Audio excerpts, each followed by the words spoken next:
Well, boa noite. It's Friday night, and I'm feeling a little anxious. Current events again. uh, I should just try to calm down and take it day by day, but there have been some hiccups. Maybe real, maybe imagined, but I'm sure it has to do with I watch way too much news. Should just turn the damn stuff off, but I can't. But my life right now, at this age and stage, is very much contingent on receiving a monthly Social Security check. Yep, that's my sole source of income. This is a reality of my own making. I once had money, and I spent it all down. No regrets. I spent it on something that was very rewarding. Lots and lots and lots of international travel. And I've seen the world, and I've lived abroad a lot. But now at age 70, I have only one source of income, and that's Social Security. And we all know what's happening with that, thanks to the monster monk Musk and his leader. I don't know who's leading who, but the con artist Trump are both decimating Social Security, Medicare, and other once hallowed government entities like foreign aid, etc., etc.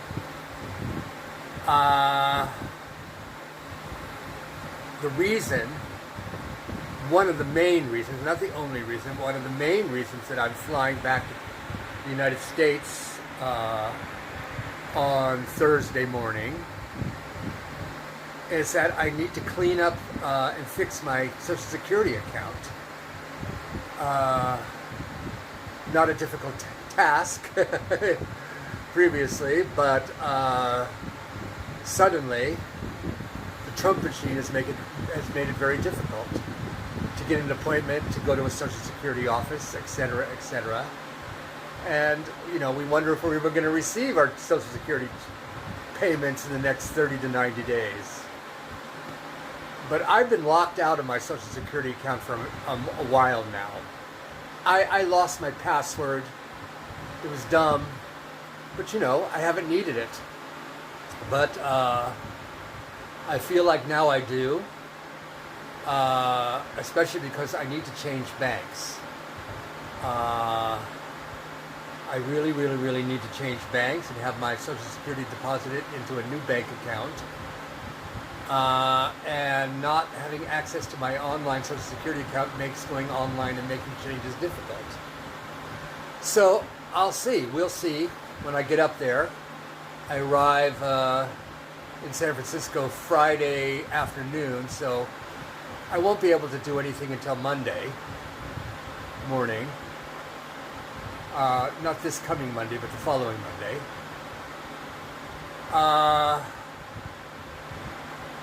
Another thing I want to do up there is change bank accounts and some other odds and ends that I need to clean up and finally take care of so I don't need to go back anymore. Whoops, not sure what just happened there, but I'm back. I'll survive. I'll get through it. No, I know what actually the underlying reason I feel anxious is because, what if my life here in Brazil was interrupted because I was cut off from my source of income? I was thinking tonight, what if I had to start all over again? I'd be leaving a lot of things behind here and just taking one small, it's not much larger than a day pack, so I can't take a lot of mementos of books with me back in case I can't return for some odd reason. I'd be starting over from scratch. I thought, well, maybe I'll start over in Cambodia. And this time, if I had to start over again, don't collect anything. Be an absolute, total, complete minimalist. See, if you gotta leave, you gotta make a quick escape. Something goes wrong, you're not worried about leaving things behind and leaving behind family heirlooms or meaningful mementos that I've collected over the years. I mean, I don't have that much here. I've got a bedroom full of stuff, but I love my book collection. I love some of the artwork. But, if I ever had to leave it behind, I'm just going to become an absolute minimalist, no more collecting. If for some reason I had to start all over again in Cambodia, well, I'm just going to, live in the most simple accommodations, not personalize it beyond, one picture or one Buddha head or something. Nothing that I would mind leaving behind. Leave a real minimalist lifestyle. Live in the moment. Don't create all of the attachments that I have here in Brazil. I don't know, it sounds pretty like a sci-fi horror film, doesn't it? It's amazing where the human mind will take you when you're feeling anxious and you're uncertain about things. All because the United States voted for a narcissistic sociopath who is destroying everything in his way, including 70 million Americans' source of income and medical care and foreign aid to starving people in Africa and elsewhere, etc., etc., etc. And he, has people like JFK Jr. in charge of health and human resources, and so, was an anti-vaxxer. Is about to invade Greenland, etc. Oh boy, I couldn't have made this stuff up.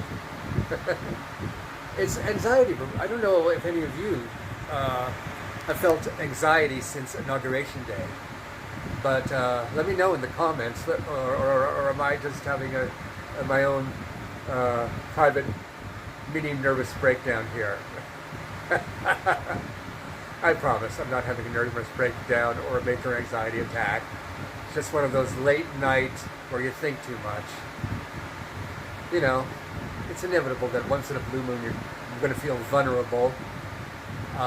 Living here in small town Brazil, far, far away from my U.S. support system. No savings to speak of. No cushion to fall back on. So yeah, that's a little anxiety provoking. But these things, when this does happen, it passes very, very quickly. I normally just don't worry, and I'm not anxious, so this too shall pass. So anyway, this little mini rant, this late evening, way down here in Brazil. I just watched a horror movie too on Netflix. Not a good idea. About alien monsters stalking humans. Not a very good idea when you're feeling a little bit anxious to watch a movie like that. It just feeds the anxiety. Anyway, I'm gonna try to go to sleep. If I can't, I'll just get up and turn the TV back on. I'm tired now and my eyes hurt, so reading is not an option at the moment. I'll check in once again before I fly off on Thursday morning. And I am excited about the upcoming trip. It is going to be nice to see dear friends up in San Francisco and to walk the streets of San Francisco. And I lived there for 46 years of my life. in California. So yes, I like going back. I prefer it was only for 2 weeks, but you know, 2 weeks is just not enough. So hopefully it's only 4 weeks, maximum 6 weeks. But we'll see. Anyway, I wish you all a boa noite, beijos, and ciao.